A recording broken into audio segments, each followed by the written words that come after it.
Hello everyone, this is The Traditionalist, and as you can tell from the title of the video, we will be talking about the Canadian election today.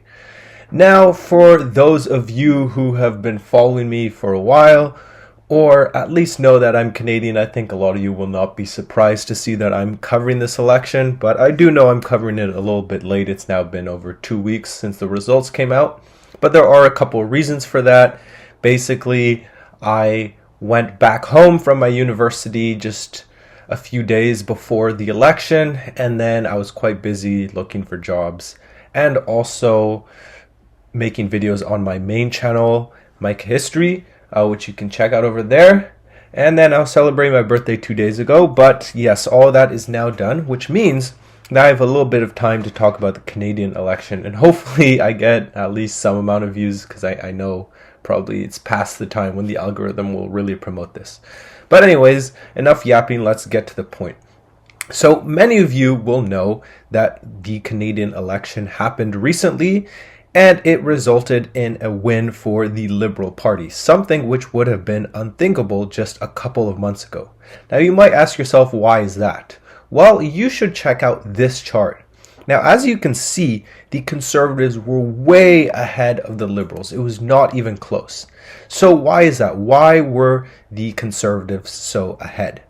Well, it was because the Liberals had done an absolutely awful job running the country. Now, I won't really go into the details of this because I've made an entire series about why Justin Trudeau sucks and all the horrible things he has done. In fact, after this video, I will make another one analyzing his legacy now that he is out of office. But suffice it to say, there were many problems. Canada stands on the brink. After 10 long years of declining quality of life, skyrocketing housing costs, mass immigration, and eroding societal trust under Justin Trudeau's Liberals, the writing was on the wall. Trudeau's agonizingly long reign was coming to an end. Canadians had had enough, and by January 2025, traditional Liberal strongholds like the Atlantic provinces and the Greater Toronto Area began overwhelmingly favoring the Conservatives in the polls. So as we can see, there was rampant inflation, there was an immigration crisis of unprecedented levels, there was a cost of living crisis, there was just an insane amount of leftist propaganda and authoritarianism, as we saw especially during the lockdown and during the Freedom Convoy. And so for all those reasons, Justin Trudeau had become increasingly unpopular. And yet, somehow, Canadians ended up voting for the Liberals. So we have to ask ourselves, how did this happen? How is this possible? Well, again, let's go back to that chart we first saw. So we notice right around this time at the start of this year, 2025, the Liberals suddenly experienced a surge in support. So what happened? Well, the first thing is that Justin Trudeau resigned. Now, a lot of people would think, oh, well, you must be really happy about that. But actually, I wasn't, because even at the time I realized that, a lot of people were mad at him personally because they wrongly thought that, you could just get rid of one politician and somehow the system would be fixed. And so a lot of those people were saying, oh, well, now Trudeau's out, now I can vote Liberal again. So I immediately understood there would be some spike in Liberal support. But as we can see from this graph, it was much more than just a small spike. And so clearly it cannot just be all or even mostly attributed to him. Well, obviously a lot of you will know that January 2025 is also when Donald Trump came into office. Now, if you remember from my previous video examining the life of Joe Biden, I was supporting Trump. You might say was. Yes, was, because I think he's actually done a pretty bad job since then. And this is part of the reason why, because actually Trump, I would say, is the main reason that the Conservatives lost the Canadian election. Now, you might say, how is that possible? How is it that a foreign leader is the main reason? Well, again, you guys have to understand the Canadian context. This is a very left-wing country. In fact, if all the left-wing parties in Canada united, then the right would never win an election. And I say the word right lightly because honestly, the Conservatives are really not to the right at all. But, for argument's sake, we will say that they are. And therefore, you look at the fact that it's already a very left-wing country. So the fact that the conservatives were winning at all, much less had this large margin of victory, meant that things were changing and, people were sort of fed up. But then again, Justin Trudeau resigns, but then Trump comes in office, and the left-wing establishment media, because again, we don't have really any alternative media. We only have the CBC basically and some other big news organizations and journals, and they all are very left-wing. And so what these people did is they said, hey, the conservative leader, Pierre Poilievre, he is actually associated with Trump. Now, there really is almost nothing in common with them. The only thing is that they are both populists, they both want change, and they are both, I guess, somewhat to the right. But other than that, they don't have much in common. But again, obviously for the left, the facts and the truth do not ever matter. And so they just ran with this. A lot of people would say that you're simply taking a page out of the Donald Trump book. Like which people would say that? Well, I'm sure a great many Canadians, but... Like who? I don't know who, but...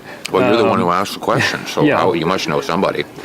Okay, I'm sure there's some out there, but anyways, the point of this question is, I mean, why should Canadians trust you with their vote, given, not just the sort of ideological inclination in terms of taking the page out of Donald Trump's book, but what are you also talking about? What page? What page? Can you give me a page? Give me the page. You keep saying in terms of turning things quite dramatically in terms of Trudeau and the left wing and all of this. I mean, you make quite a it's quite a play that you make on it. So I'm not sure. I don't know what your question is. Then forget that. And so a lot of Canadians who didn't like Trump, and again, mostly left-wing country, were like, hey, we can't vote for these guys, especially because the main person who we had a problem with, Justin Trudeau, is no longer in office. But you might say, okay, isn't that then not Trump's fault? Isn't it just the fault of the Canadian media for portraying Poilievre as similar to Trump? Well, this is now where Trump's actual decisions come into play. Because what Trump did is that, of course, he started his whole stupid tariff thing, and this is a big reason why I don't support him anymore.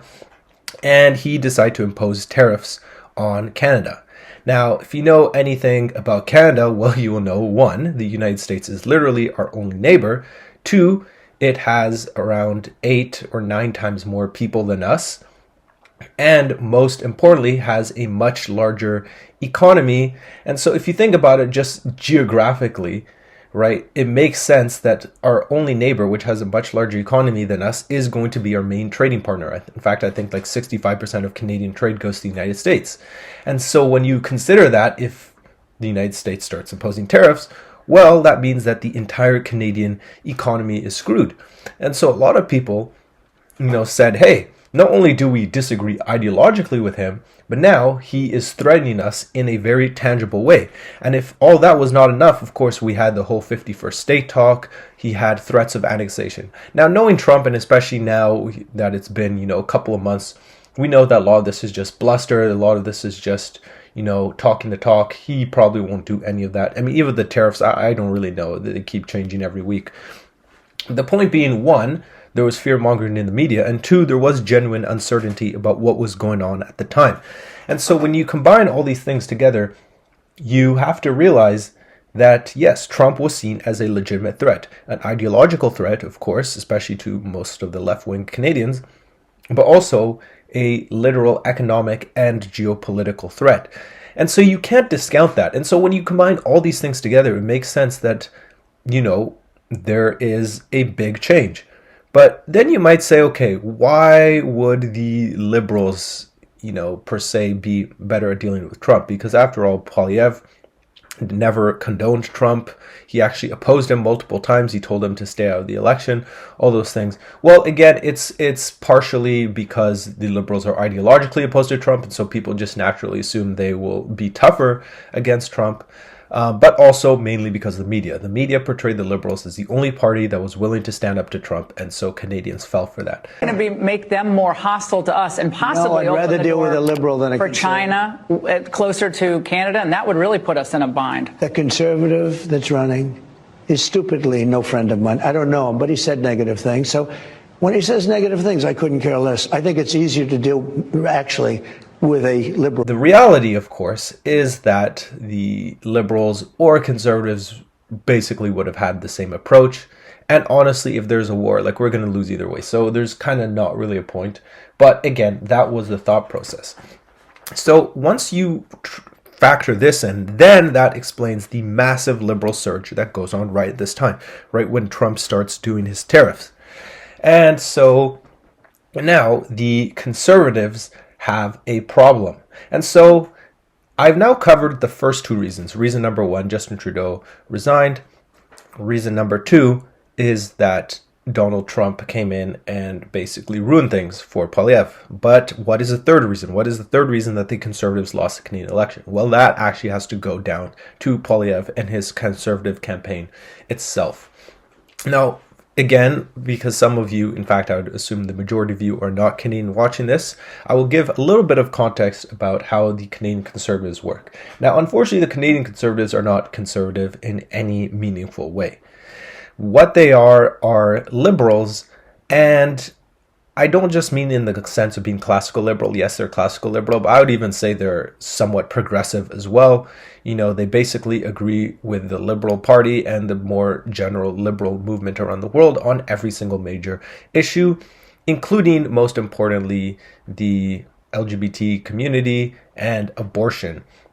And so when you think about that, they basically conserve nothing really at all. I mean, they're not conserving religion, they're not conserving moral values, they aren't conserving human life. So what are they conserving? Well, the only thing they really want to conserve, I mean, okay, other than the free market, but let's be honest, realistically, the Liberal Party is also pro-free market. So the only other thing that they want to conserve is oil. And I think, honestly, it's kind of funny that that is kind of the only major distinction between the Liberal and Conservative Party at this moment. So basically, the province of Alberta, which is the most conservative in Canada, they have a lot of oil and they want to use that oil. But basically, the Liberal Party, because of their environmentalist credentials, has always been against fully exploiting these resources. Now, I will be honest, as someone who is a traditionalist, as you can tell from the name of this channel, oil does not really affect me. And I am actually an environmentalist, but I'm not an environmentalist in the leftist sense of the world where I believe that climate change will kill us all in 12 years. In fact, climate change is not something I'm personally worried about. I just think that it is a general problem that should be solved, but I think generally the world will be able to find some kind of solution. So there's no need to panic about it. But nevertheless, I do think that if we have all this oil, we might as well use it, although I do think we should use it more responsibly than probably the Conservatives would advocate for.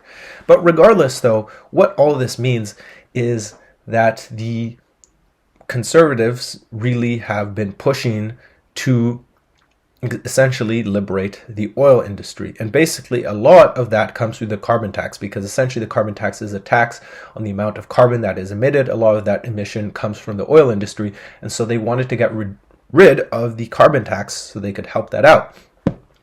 Okay, sure, that's not a terrible idea, but again, the problem is, one, I don't think this inherently or intrinsically matters, and two, this was very much a one province issue.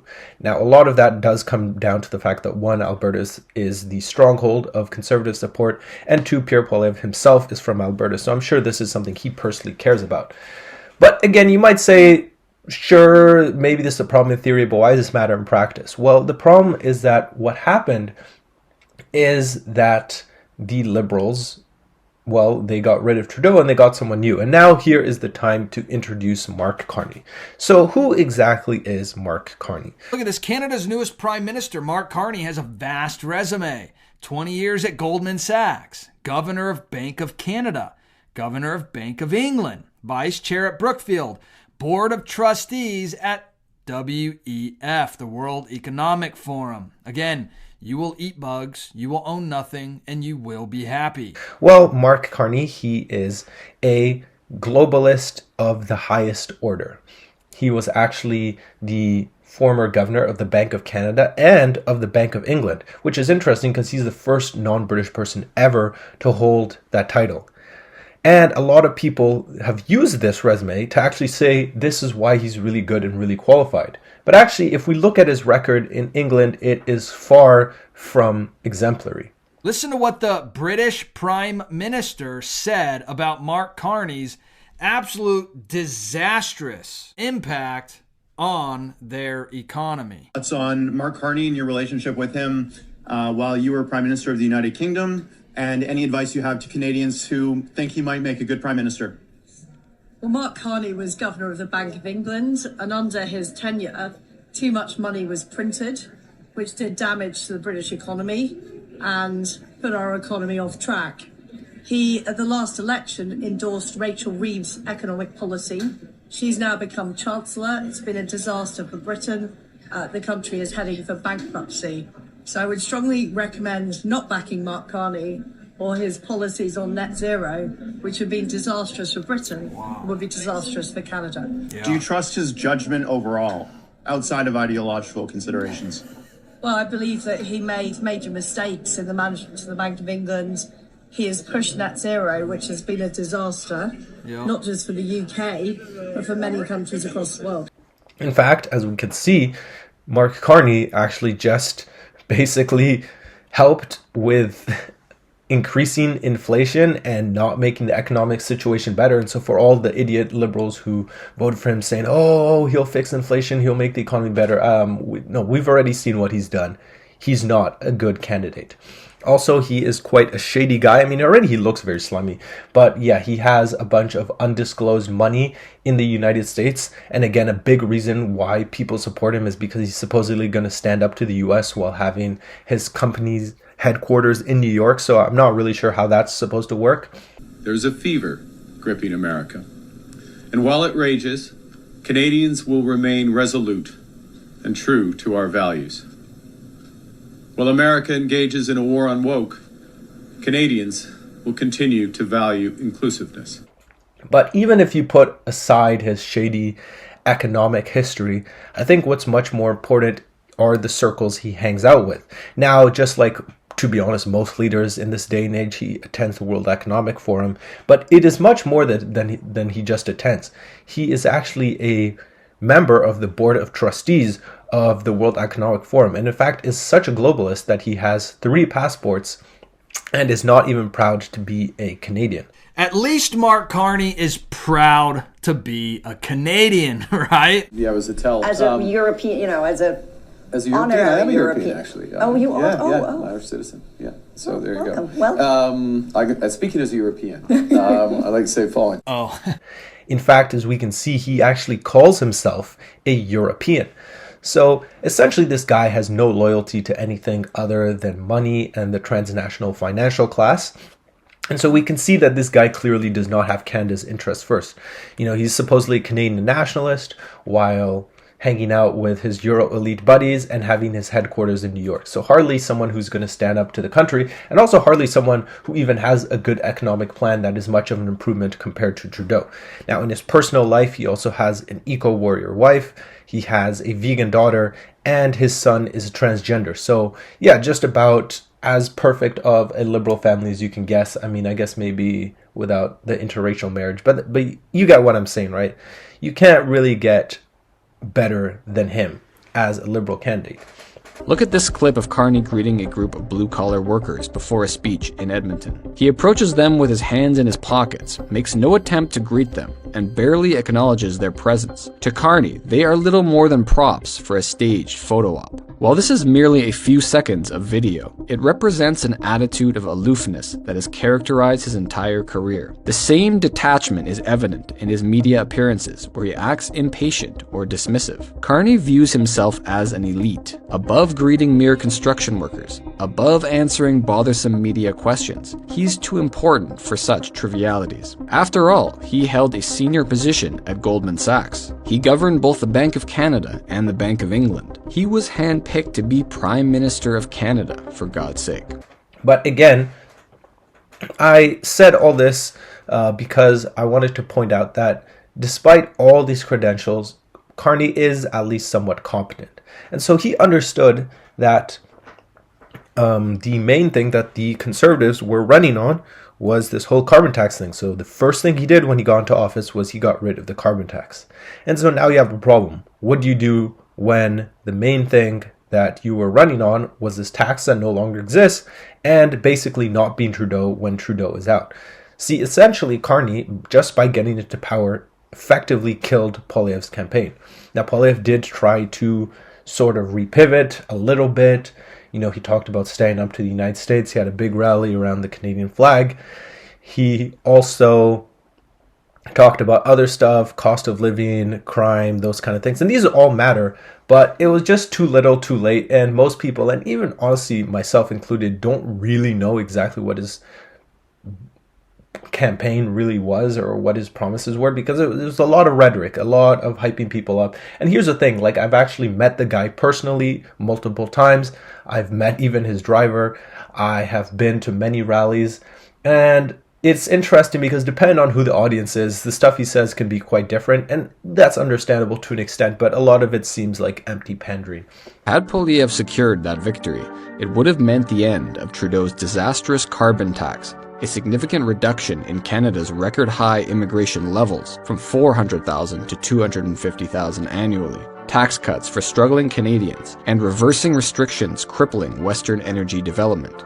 And again, even if he had won, none of the important issues would have really changed. Essentially, he, still supports, or at least social and moral issues, he supports abortion despite literally being the child of a single mother who I think was 16, and so he was adopted. And so even if the Conservatives had won, it would not have been some great moral win. But the reason I supported them was simply because they would not actively run the country into the ground like the Liberals had for the last 10 years. But unfortunately, most people completely forgot about that. And so now we have to then break down a little bit the three reasons. Again, as we said, there is the first reason, which is that Trudeau resigned, which meant a lot of people who were really only mad at him personally because they are fundamentally leftist, they switched over back to Liberal. The second reason is because Trump came in and basically threatened the country, therefore allowing the Liberals to gain in support and for the Conservatives to be wrongly associated with him. And the third reason is because the Conservatives were not very smart in how they ran their campaign. And now with all this, we have to look at the election itself, because I think looking at the issues that people cared about a lot reveals much more than anything that could otherwise be logically explained. So, for example, there is the typical gender divide that we find in every election. Unsurprisingly, women voted more liberal, men voted more conservatives. This fundamentally comes down to logic versus emotion. Men are more logical, women are more emotional. And so a lot of the men think, logically, hey, our economy is not doing great. We're having a bunch of foreigners in our country. We need to fix this. Whereas a lot of the, women, they think more like, oh, this sounds nice to be helping everyone, and so we should vote left wing. But that said, though, I would not actually argue that the gender divide was the biggest one. In fact, weirdly enough, the age divide was the biggest one. And more specifically, it was actually the older generation who was more liberal and the younger generation that was more conservative, which again, usually is not the case. Older people just tend to be more conservatives because they like things the way they are. But actually, in this case, because the Liberal Party is the establishment, that is why the older generation voted for them.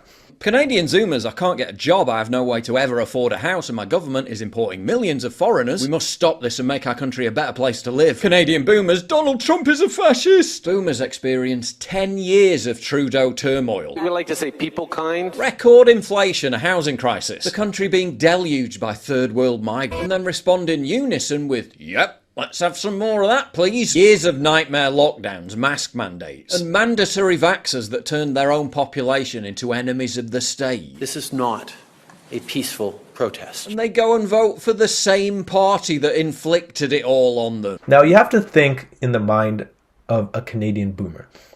So, first of all, let's start talking about housing prices. So we can see from this chart here that the cost of living was clearly the most important issue for the youngest generation, and that includes myself, voters like myself. Why? Well, I think it's obvious. It's because we are the ones who will never be able to afford anything because everything is way too freaking expensive. And so obviously this is something that matters to us. But for the older liberal boomers, they don't care about that stuff at all, because not only will they never have to worry about affording anything because they've already bought their homes, they already have their stable retirement pension fund, but on top of that, they actually benefit from the cost of living going up, because that means their houses go up, and that means that they therefore make even more money. So it actually benefits them to screw us over just so they can make a little more money, as if they weren't comfortable enough. So that is a big thing. But let's look, what are they most concerned about? Well, they're most concerned about Trump. And don't get me wrong, sure, I can get to some extent why you're worried about Trump, but again, you can only have the luxury of being worried about Trump when you don't have any real issues to face. Because if you already have, the cost of living, crisis not being a crisis for you, and you already have everything else you need, then yeah, you can be worried about, well, something that someone else south of the border is saying. And then not only that, but they also voted the most liberal because they are the final generation that was never really exposed to the internet. So they get all their news from TV and the mainstream media, from newspapers. And so they just believe whatever it says. And so because of all that, they are just stuck in this echo chamber that does not reflect reality. Yet it wasn't draconian COVID measures, skyrocketing poverty, crime, homelessness, or a plummeting quality of life that triggered this surge of patriotic outrage. No, it was the loudmouth orange man south of the border. So I think Canada is going to be a very serious contender to be our 51st state. Now, of course, we can see, with the different generations, different things matter, but those seem to be the main issues that the younger versus the older people care about. Now, again, I wish there were more social issues, because again, socially, they're exactly the same. But as we can see, this is also part of why I support the Conservatives. At least the Conservatives have somewhat of a plan to deal with this. But I don't think it goes far enough, because although, of course, a big part of it would be building more homes, the primary thing pushing all this is immigration. And this is something that cannot really be talked about much, because people automatically assume someone is racist. Now, as someone who is the son of an immigrant to Canada myself, I don't really care about this. I know that this is not in any way racially motivated at all, but the fact is that objectively we are being flooded by immigrants. Now, if we look at the amount of immigration to Canada over time, it was always relatively stable until, once again, 2020, the year that sort of changed everything. Now, okay, maybe not 2020 specifically, but COVID, so 2021, because I think what the government realizes, with all the news and everything focused on COVID, they could massively ramp up the number of immigrants coming up to Canada, and they thought that people would not notice. And for a while that was true, but now for the very first time in my life, and this is also backed by opinion polling, the majority of Canadians are now against immigration because we got so many. In 2023 alone, we got over 1 million people coming into the country. Now, in the size of any country, that's insane. But if you think about that in Canada, a country that only had around 40 million before, adding 1 million people is almost 2% of the population added in 1 year. And of course, they all have to be put somewhere, and therefore they have to all go find somewhere to stay. But the problem is not enough houses are being built for literally 1 million people.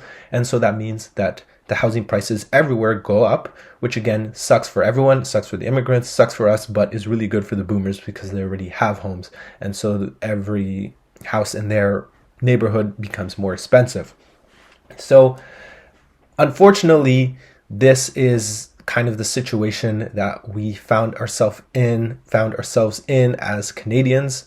We have an inflation crisis, we have a cost of living crisis, we have an immigration crisis, we also of course have a moral crisis, but that's not something that the Conservatives are going to deal with. But even with all those problems, everything that's going on, Canadians voted for the Liberal Party, the party that inflicted every single one of these problems on us, because Orange Man bad, because Trump said some mean things, and they voted for a globalist who is known to have no loyalty to the country, and who basically is not even going to actually deal with any of the problems seriously and who has a bad record anyways, they voted for that guy because they think he will fix the country. The biggest risk we have to affordability, the biggest risk we have to this economy is Donald Trump. He's blaming Donald Trump for their economy and the biggest risk to their economy going forward. Not the fact that he's going to radically implement things that are going to destroy Canada on their own. No, it's all Trump's fault. As election day approaches, Canadians face a stark choice. Continue down the path that led to a lost decade of stagnant incomes, soaring household debt, glacier-like economic growth, and rapidly declining quality of life. Or take an uncertain but necessary gamble to reverse the country's downward trajectory. Neither option is without risk, and therein lies the problem. Canadians, by nature, are far more risk-averse than their southern neighbors. Change brings fear of the unknown, while the status quo, no matter how difficult, is at least familiar. Let's hope Canadians dare to take that leap. Otherwise, the past decade may have been nothing more than a prelude to an even darker future. I will say this does sound quite negative and pessimistic, and of course it is, but there is some good news. And the good news, at least, is that the Conservatives, even despite everything, and even despite the polls, to be honest, actually did quite well. They prevented the Liberals from forming a majority government, which is quite significant. But unfortunately, they themselves do not win, and so we still have this leftist coalition in power, the same one that has been in power for 10 years.